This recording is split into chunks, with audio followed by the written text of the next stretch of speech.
நம்ம எக்ஸாம் துணைவன் சேனலை நீங்கள் இன்னும் சப்ஸ்கிரைப் பண்ணல அப்படின்னா உங்கள் ஸ்க்ரீனில் தெரிகிற ரெட் கலர் சப்ஸ்கிரைப் பட்டனை கிளிக் பண்ணி சப்ஸ்கிரைப் பண்ணிக்கிட்டு பக்கத்தில் இருக்கிற பெல் ஐக்கனையும் கிளிக் பண்ணிங்கன்னா எக்ஸாம் பற்றின டிப்ஸ் அண்ட் ட்ரிக்ஸை நீங்கள் மிஸ் பண்ணாமல் பார்க்கலாம். போட்டித் தேர்வுக்காக படித்து கொண்டிருக்கும் அனைவருக்கும் எக்ஸாம் துணைவன் சார்பாக வணக்கம். இந்த வீடியோவில் பார்த்தீங்க அப்படின்னா ரயில்வே துறையிலேருந்து ஒரு பெரிய ஒரு வேலைவாய்ப்பு ஒன்று அறிவிச்சிருக்காங்க. வேகன்சி பார்த்தீங்க அப்படின்னா நிறையா இருக்குது. குவாலிஃபிகேஷன் 10th தான். ஸோ எல்லோரும் அப்ளை பண்ணுங்கள். நல்ல ஒரு வாய்ப்பு. 2018 நடந்த ஆர்ஆர்பி குரூப் டி தான் இப்போ 2019 நடக்க போகுது. ஸோ அதுக்கான வேகன்சி தான் அது.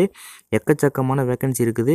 போஸ்டிங் நிறையா இருக்குது. 17 விதமான போஸ்டிங் இருக்குது. முழு விவரத்தையும் வீடியோவில் பார்க்கலாம். வீடியோ ஸ்கிப் பண்ணாமல் பாருங்கள். இந்த நோட்டிஃபிகேஷன் டவுன்லோட் லிங்க் டிஸ்கிரிப்ஷனில் கொடுத்துருக்கேன். லிங்கை கிளிக் பண்ணி நீங்கள் ஒரு நோட்டிஃபிகேஷனை செக் பண்ணி பார்த்துக்கோங்க. வாட்ஸ்அப் குரூப் லிங்க் டிஸ்கிரிப்ஷனில் இருக்குது. லிங்கை கிளிக் பண்ணி ஜாயின் பண்ணிக்கோங்க. உங்களோட கேள்விகள் மற்றும் சந்தேகங்களை வாட்ஸ்அப் குரூப்லையும் எனக்கு பர்சனலாகவும் கேளுங்க. உங்களுக்கு ரிப்ளை பண்ணுறதுக்கு ரெடியாக இருக்கேன். டேட் ஆஃப் பப்ளிஷ் பார்த்தீங்க அப்படின்னா 23/2/2019. ஆன்லைன் அப்ளிகேஷன் பார்த்தீங்க அப்படின்னா 12/3/2019 அன்றைக்கி நீங்கள் அப்ளை பண்ணலாம். 12/3/2019 அன்றைக்கி நீங்கள் ஆன்லைனில் தான் அப்ளை பண்ண முடியும். நீங்கள் கொஞ்சம் முன்கூட்டியே அப்ளை பண்ணிவிடுங்க. க்ளோசிங் டேட் பார்த்தீங்க அப்படின்னா 12/4/2019. அப்புறம் ஆன்லைனில் நீங்கள் பே பண்ணுறதுக்கான லாஸ்ட் டேட்டு பார்த்தீங்க அப்படின்னா 23/4/2019. SBI challan 18/4/2019. Post office challan 18/4/2019. Time மட்டும் கொஞ்சம் வேரியேஷன் ஆகுது. ஸோ அதுக்கப்புறம் எக்ஸாம் ஒரு டென்டேட்டிவ் டேட்டு சொல்லியிருக்காங்க. செப்டம்பர் அக்டோபரில் வரும் அப்படின்னு சொல்லியிருக்காங்க. ஸோ செப்டம்பர் அக்டோபர் அப்படின்னு சொல்லியிருக்காங்க. ஸோ வெயிட் பண்ணுங்கள். நமக்கு நிறைய ஜாப் இருக்குது. ரயில்வேல ஜேஇ இருக்குது. அப்புறம் என்டிபிசி இருக்குது. ஸோ நிறையா ஜாப் இருக்கிறதுனால எக்ஸாம் தள்ளி தான் வைப்பாங்க. நல்லா ப்ரிப்பேர் பண்ணலாம். ஸோ நம்ம சேனலில் ரெகுலராக வீடியோ பண்ணுவோம். நம்ம சேனலை சப்ஸ்கிரைப் பண்ணி வச்சுக்கோங்க. இத்தனை நாள் வீடியோ பண்ணாததுக்கான காரணம் பார்த்தீங்க அப்படின்னா நான் முன்னாடியே சொல்லிட்டேன். இந்த 1,00,000 வேகன்சிக்காக தான் வெயிட் பண்ணேன். ஏன்னா இதுக்கான சிலபஸ் எப்படி இருக்குன்னு பார்த்துட்டு அதுக்கு தகுந்தாப்பில் ஜேஇ என்டிபிசி அது மட்டும் இல்லாமல் வந்திருக்கிற குரூப் டிக்கும் சேர்ந்து ப்ரிப்ரேஷன் பண்ணலாம் அப்படின்னு தான் வெயிட் பண்ணேன். ஸோ நமக்கு நோட்டிஃபிகேஷன் ரெகுலராக நம்ம வீடியோ பண்ணுவோம். ஸோ நம்ம சேனலை சப்ஸ்கிரைப் பண்ணி வச்சுக்கோங்க. கண்டிப்பாக உங்களுக்கு ரொம்ப ரொம்ப யூஸ்ஃபுல்லாக இருக்கும். ஸோ நெக்ஸ்ட்டு வேகன்சி பற்றி பார்க்கலாம். வேகன்சி பார்த்தீங்க அப்படின்னா ஓவரால் இந்தியாவில் பார்க்குறப்போ 1,03,769 வேகன்சி இருக்குது. ஒரு பெரிய ஒரு வேகன்சி தான். மாபெரும் வேகன்சி.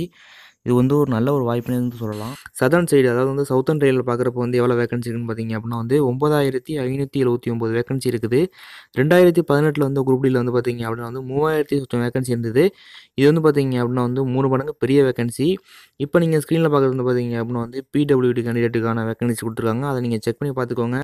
ஸோ நெக்ஸ்ட் பார்த்தீங்க அப்படின்னா இம்பார்ட்டன்ட் இன்ஸ்ட்ரக்ஷன் கொடுத்துருக்காங்க. இதில் என்ன சொல்லியிருக்காங்க அப்படின்னு பார்த்தீங்க அப்படின்னா ஃபைனல் இயர் ஸ்டூடெண்ட் அரியர் ஸ்டூடெண்ட்லாம் அப்ளை பண்ண முடியாது அப்படின்னு சொல்லியிருக்காங்க. இந்த அப்ளிகேஷனில் உள்ள தகுதி இருந்தால் மட்டும்தான் அப்ளை பண்ண முடியும். அதாவது நோட்டிஃபிகேஷனை நீங்கள் ஃபுல்லாக படித்து பாருங்கள். அந்த தகுதி இருந்தால் மட்டும்தான் அப்ளை பண்ண முடியும். தகுதி இல்லைனா அப்ளை பண்ணக்கூடாது அப்படின்னு சொல்லியிருக்காங்க. நெக்ஸ்ட் பார்த்தீங்க அப்படின்னா நாமினேஷன் மார்க் இருக்குது அப்படின்னு சொல்லியிருக்காங்க. அடுத்து நெகட்டிவ் மார்க் இருக்குது அப்படின்னு சொல்லியிருக்காங்க. நாமினேஷன் மார்க் பார்த்தீங்க அப்படின்னா குரூப் டியில் இப்போ தான் ஒரு பெரிய பிரச்சனையாக போயிட்டு இருந்தது. இன்னும் அந்த பிரச்சனை நடந்து தான் இருக்குது. ஸோ இதுலேயும் நாமினேஷன் மார்க் இருக்குது. ஸோ நெக்ஸ்ட் பார்த்தீங்க அப்படின்னா மெடிக்கல் பார்த்தீங்க அப்படின்னா கண்ணை செக் பண்ணுறாங்க. ஸோ கண் கரெக்டாக இருக்கணும். ரயில்வே பொறுத்தளவு பார்த்தீங்க அப்படின்னா கண்ணை ரொம்ப முக்கியமாக செக் பண்ணுவாங்க. ஸோ அதை நீங்கள் செக் பண்ணி பார்த்துக்கோங்க. ஸோ அடுத்து ஏஜ் லிமிட் கொடுத்துருக்காங்க. ஏஜ் லிமிட் பார்த்தீங்க அப்படின்னா 18 வயசுலேருந்து 33 வயசு வரை அப்ளை பண்ணலாம் அப்படின்னு சொல்லியிருக்காங்க. நெக்ஸ்ட்டு ஏஜ் ரிலாக்ஸேஷன் சொல்லியிருக்காங்க. OBC non criminal year 3 year கொடுத்துருக்காங்க. எஸ்சி எஸ்டி 5 இயர் கொடுத்துருக்காங்க. எக்ஸ் சர்வீஸ்மேன் நீங்கள் செக் பண்ணி பார்த்துக்கோங்க. பிடபிள்யூடி கேண்டிடேட் பார்த்தீங்க அப்படின்னா UR category 10 year, OBC 13 year, SC ST 15 year கொடுத்துருக்காங்க. ஸோ அதெல்லாம் நீங்கள் செக் பண்ணி பார்த்துக்கோங்க. ஸோ அடுத்து ஏஜ் லிமிட் ஒரு தெளிவாக சொல்லியிருக்காங்க. 18 வயசுலேருந்து 33 வயசு வரை அப்ளை பண்ணலாம். யூஆர் கேட்டகரி பார்த்தீங்க அப்படின்னா 2/7/1986 அப்புறம் பிறந்தவங்க அப்ளை பண்ணலாம். இந்த தேதியிலேருந்து அதுக்கப்புறம் பிறந்தவங்க அப்ளை பண்ணலாம். ஸோ ஓபிசி நான் கிரிமினல் பார்த்தீங்க அப்படின்னா 2/7/1983 அப்புறம் பிறந்தால் அப்ளை பண்ணலாம். எஸ்சி எஸ்டி பார்த்தீங்க அப்படின்னா 2/7/1981 அப்புறம் பிறந்தால் அப்ளை பண்ணலாம். அடுத்து இன்னொன்று முக்கியமாக சொல்லியிருக்காங்க. 1/7/2001 பிறந்திருக்கணும். அதுக்கு மேலே பிறந்தால் அப்ளை பண்ண முடியாது அப்படின்னு ஒரு தெளிவாக சொல்லியிருக்காங்க. ஸோ நான் சொன்ன தேதியிலேருந்து அதாவது யூஆர் கேட்டகரி அப்புறம் ஓபிசி அப்புறம் எஸ்சி எஸ்டி எல்லாம் பார்த்தீங்க அப்படின்னா நான் சொன்ன தேதியிலேருந்து 1/7/2001 பிறந்திருக்கணும். அதுக்கு மேலே பிறந்தால் அப்ளை பண்ண முடியாது. நான் தெளிவாக சொல்லிட்டேன். நீங்கள் ஒரு நோட்டிஃபிகேஷனை செக் பண்ணி பார்த்துக்கோங்க. நெக்ஸ்ட்டு எஜுகேஷன் குவாலிஃபிகேஷன் கொடுத்துருக்காங்க. எஜுகேஷன் குவாலிஃபிகேஷன் நம்ம லாஸ்ட்டாக பார்க்கலாம். அடுத்து எக்ஸாம் ஃபீஸ் பார்த்தீங்க அப்படின்னா ஜென்ரல் கேட்டகரி ஓபிசி கேட்டகரி பார்த்தீங்க அப்படின்னா ₹500 ஃபீஸ் சொல்லியிருக்காங்க. அடுத்து வந்து பார்த்தீங்க அப்படின்னா வந்து பிடபிள்யூடி ஃபீமேல் டிரான்ஸ்ஜெண்டர் அப்புறம் வந்து எக்ஸ்-சர்வீஸ்மேன் எஸ்சி/எஸ்டிக்கு வந்து பார்த்தீங்க அப்படின்னா வந்து ரூ. 250 ஃபீஸ் சொல்லியிருக்காங்க. நீங்கள் ரூ. 500 பே பண்ணீங்க அப்படின்னா வந்து எக்ஸாம் எழுதி முடிச்சதுக்கப்புறம் வந்து ரூ. 400 ரீஃபண்ட் ஆகிடும். அதே மாதிரி ரூ. 250 பே பண்ணீங்க அப்படின்னா ரூ. 250 வந்து ரீஃபண்ட் ஆகிடும். எப்பொழுதும் உள்ள மாதிரி தான். இதில் வந்து எந்த ஒரு மாற்றமும் கிடையாது. எக்ஸாம் பார்த்தீங்க அப்படின்னா வந்து சிபிடி அதாவது வந்து கணினி முறை தேர்வு கம்ப்யூட்டர் பேஸ்டு டெஸ்ட் தான். எக்ஸாம் சிலபஸ் வந்து கொடுத்துருக்காங்க. அதாவது எக்ஸாம் வந்து மொத்தமாக பார்த்தீங்க அப்படின்னா வந்து 90 நிமிஷம். ஜென்ரல் சயின்ஸ் வந்து பார்த்தீங்க அப்படின்னா வந்து 25 கொஸ்டின் கேட்குறாங்க. மேத்தமெட்டிக்ஸ் வந்து பார்த்தீங்க அப்படின்னா வந்து 25 கொஸ்டின் கேட்குறாங்க. ஜென்ரல் இன்டெலிஜென்ட் அண்ட் ரீசனிங்லேருந்து பார்த்தீங்க அப்படின்னா 30 மார்க் கேட்குறாங்க. ஜென்ரல் அவேர்னஸ் அண்டு கரண்ட் அஃபேர்லேருந்து வந்து பார்த்தீங்க அப்படின்னா வந்து 20 மார்க். ஸோ டோட்டலாக வந்து பார்த்தீங்க அப்படின்னா வந்து 100 மார்க் கேட்குறாங்க. 90 நிமிஷத்தில் நம்ம வந்து எழுதணும்.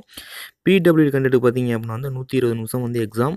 ஸோ வந்து எக்ஸாம் வந்து ரொம்ப ஈஸியாக தான் இருக்கும். ரொம்ப கஷ்டமாக இருக்காது. ஏன்னா வந்து குரூப் டி தான். எக்ஸாம் வந்து ரொம்ப ஈஸியாக தான் இருக்கும். நம்ம வந்து நல்ல ஒரு ப்ரிப்பரேஷன் வந்து நம்ம கொடுப்போம். சிலபஸ் வந்து கீழே வந்து கொடுத்துருக்காங்க. ஸோ சிலபஸ் வந்து நான் ஒரு வீடியோ போடுறேன்.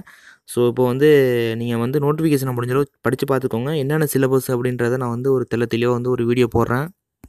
ஸோ நெக்ஸ்ட் வந்து பார்த்தீங்க அப்படின்னா வந்து பிஇடின்னு சொல்லக்கூடிய பிசிக்கல் எஃபிஷியன்சி டெஸ்ட்டு வந்து மேலுக்கு வந்து பார்த்தீங்க அப்படின்னா வந்து 35 கிலோ வெயிட்டை வந்து 2 நிமிஷத்துக்குள்ளே 100 மீட்டர் தூரத்தை வந்து கடக்கணும். ஸோ அதேமாதிரி ஃபீமேலுக்கு வந்து பார்த்தீங்க அப்படின்னா வந்து 20 கிலோ வெயிட்டை வந்து 2 நிமிஷத்துக்குள்ளே வந்து 100 மீட்டர் தூரத்தை வந்து கடக்கணும் அப்படின்னு வந்து சொல்லியிருக்காங்க.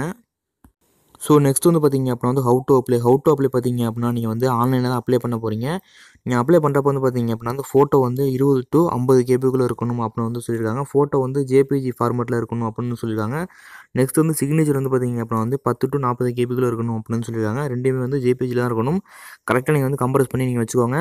ஆர்ஆர்பியோட அஃபிஷியல் வெப்சைட் லிங்க் நான் வந்து டிஸ்கிரிப்ஷனில் கொடுத்துருக்கேன். ஸோ அந்த லிங்கை கிளிக் பண்ணி நீங்கள் வந்து அப்ளை பண்ணிக்கோங்க. 12/3/2019 5 மணிக்கு மேலே நீங்கள் வந்து ஆன்லைனில் அப்ளை பண்ணலாம் அப்படின்னு வந்து சொல்லியிருக்காங்க. ஸோ வந்து டிஸ்கிரிப்ஷன் லிங்க் இருக்குது. கிளிக் பண்ணி நாளைக்கு நீங்கள் அப்ளை பண்ணிவிடுங்க. ஏன்னா வந்து முன்கூட்டியே அப்ளை பண்ணுறது ரொம்ப நல்லது. ஏன்னா வந்து போக போக பார்த்தீங்க அப்படின்னா வந்து சர்வர் வந்து பிஸி ஆகிட்டுனா வந்து அப்ளை பண்ணுறது ரொம்ப கஷ்டமாக போயிடும். போன வாட்டி குரூப் டிக்கு வந்து பார்த்தீங்க அப்படின்னா வந்து அதே மாதிரி ஆகிட்டு 2 நாள் திரும்ப வந்து எக்ஸ்டெண்ட் பண்ணாங்க. அதுக்கப்புறம் அதில் வந்து நிறைய பேர் அப்ளை பண்ணாங்க. ஸோ நெக்ஸ்ட்டு பார்த்தீங்க அப்படின்னா வந்து எஸ்சி/எஸ்டிக்குலாம் வந்து ட்ராவல் பாஸ் இருக்குது அப்படின்னு சொல்லியிருக்காங்க. ஸோ ட்ராவல் பாஸ் இருக்குது. ரொம்ப யூஸ்ஃபுல்லாக இருக்கும். யூஸ் பண்ணிக்கோங்க. ஏன்னு பார்த்தீங்க அப்படின்னா வந்து உங்களோட காசை வந்து நீங்கள் வந்து சேவ் பண்ணிக்கலாம். ஸோ மறக்காம வந்து ட்ராவல் பாஸ் எல்லாரும் யூஸ் பண்ணிக்கோங்க. அடுத்து வந்து எஜுகேஷன் குவாலிஃபிகேஷன் பற்றி பார்க்கலாம். எஜுகேஷன் குவாலிஃபிகேஷன் வந்து பார்த்தீங்க அப்படின்னா வந்து 10th படிச்சிருக்கணும். அப்படி இல்லைனா வந்து ஐடிஐ பண்ணியிருக்கணும் அப்படின்னு சொல்லியிருக்காங்க. அது மட்டும் இல்லாமல் நீங்கள் வந்து நேஷனல் அப்ரெண்டிஸ் சர்டிஃபிகேட் வச்சிருந்தா கூட நீங்கள் வந்து இதுக்கு வந்து எலிஜிபிள்னு சொல்லியிருக்காங்க. 10th பண்ணியிருக்கணும். அப்படி இல்லை அப்படின்னா ஐடிஐ. மோஸ்ட்லி வந்து பார்த்தீங்க அப்படின்னா எல்லாத்தையும் வந்து 10th இருக்கும். ஸோ நீங்கள் 10th படிச்சிருந்தீங்க அப்படின்னா 10th வச்சு பண்ணிக்கோங்க. ஐடிஐ இருந்தால் ஐடிஐ வச்சு பண்ணிக்கோங்க. நேஷனல் அப்ரெண்டிஸ் சர்டிஃபிகேட் இருந்தது அப்படின்னா அதை வச்சு நீங்கள் அப்ளை பண்ணிக்கோங்க. ஸோ நெக்ஸ்ட் வந்து பார்த்தீங்க அப்படின்னா வந்து சென்னை அதாவது வந்து ஆர்ஆர்பி சென்னையில் வந்து எவ்வளோ வேகன்சி இருக்குது அப்படின்னு பற்றி பார்க்கலாம். வேகன்சி டோட்டல் வந்து பார்த்தீங்க அப்படின்னா வந்து 9579 வேகன்சி இருக்குது. 2018 நடந்த ஆர்ஆர்பி குரூப் டியோட வந்து இப்போ வந்து பார்த்தீங்க அப்படின்னா வந்து 3 மடங்கு வந்து அதிகமாக தான் இருக்குது. ஒரு மாபெரும் வேகன்சி. யூஆர் கேட்டகரியில் வந்து பார்த்தீங்க அப்படின்னா வந்து 4363 வேகன்சி இருக்குது. எஸ்சியில் வந்து பார்த்தீங்க அப்படின்னா வந்து 1353 இருக்குது. எஸ்டியில் வந்து பார்த்தீங்க அப்படின்னா வந்து 787 வேகன்சி இருக்குது. ஓபிசியில் வந்து பார்த்தீங்க அப்படின்னா வந்து 2118 வேகன்சி இருக்குது.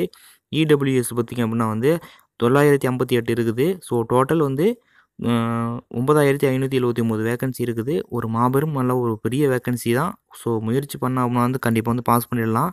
ஸோ வந்து குரூப் டி வந்து ரொம்ப ஈஸியாக தான் இருக்கும். எல்லோரும் ட்ரை பண்ணுங்கள். நம்மளோட சேனலை சப்ஸ்கிரைப் பண்ணி வச்சுக்கோங்க. ஸோ நம்ம சேனல் வந்து பார்த்தீங்க அப்படின்னா நான் வந்து முன்னாடியே சொன்ன மாதிரி பார்த்தீங்க அப்படின்னா வந்து ரயில்வேல உள்ள ஜேஇ, என்டிபிசி இப்போ வந்திருக்கிற நோட்டிஃபிகேஷனுக்கும் சிலபஸ் வந்து நல்ல ஒரு குவாலிட்டியில் கொடுப்போம். நல்ல ஒரு ப்ரிப்பரேஷன் வந்து நம்ம பண்ணுவோம். நான் வந்து ரயில்வேக்கு வந்து இவ்வளோ முக்கியத்துவம் கொடுக்கறதுக்கான காரணம் என்னன்னு பார்த்தீங்க அப்படின்னா வந்து நம்ம சதர்ன் சைடு அதாவது வந்து நம்ம சென்னை ரயில்வேல பார்த்தீங்க அப்படின்னா வந்து எக்கச்சக்கமான ஹிந்திக்காரங்க தான் ஒர்க் பண்ணுறாங்க. அதாவது வந்து நார்த் இந்தியன்ஸ் தான் வந்து அதிகமாக ஒர்க் பண்ணுறாங்க. நார்த் இந்தியன்ஸோட நோக்கம் என்னென்னு பார்த்தீங்க அப்படின்னா வந்து நம்ம அதை சூஸ் பண்ணுறதுக்கான நோக்கம் என்னென்னு பார்த்தீங்க அப்படின்னா வந்து நம்ம வந்து ரயில்வேல வந்து அந்தளவுக்கு வந்து படிக்கிறது கிடையாது. அந்தளவுக்கு நம்ம வந்து ப்ரிப்பேர் பண்ணுறது கிடையாதுன்ற ஒரு தாட்டை யூஸ் பண்ணி தான் வந்து இந்த நம்ம சென்னையை வந்து சூஸ் பண்ணுறாங்க. முக்கியமாக பார்த்தீங்க அப்படின்னா வந்து எக்கச்சக்கமான ஹிந்தி சேனல்லாம் வந்து என்ன சொல்கிறாங்க அப்படின்னா வந்து நீங்கள் அப்ளை பண்ணுறப்பே நீங்கள் வந்து சென்னையை சூஸ் பண்ணி அப்ளை பண்ணுங்கள்.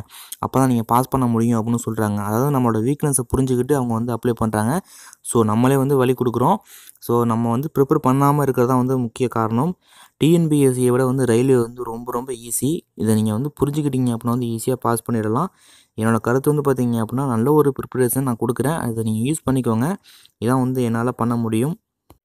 நீங்கள் டிஎன்பிஎஸ்சி, டிஎன்யூஎஸ்ஆர்பியில் காட்டுற ப்ரிப்பரேஷனை வந்து நீங்கள் வந்து ரயில்வேல காட்டிங்க அப்படின்னா ஈஸியாக பாஸ் பண்ணிடலாம்.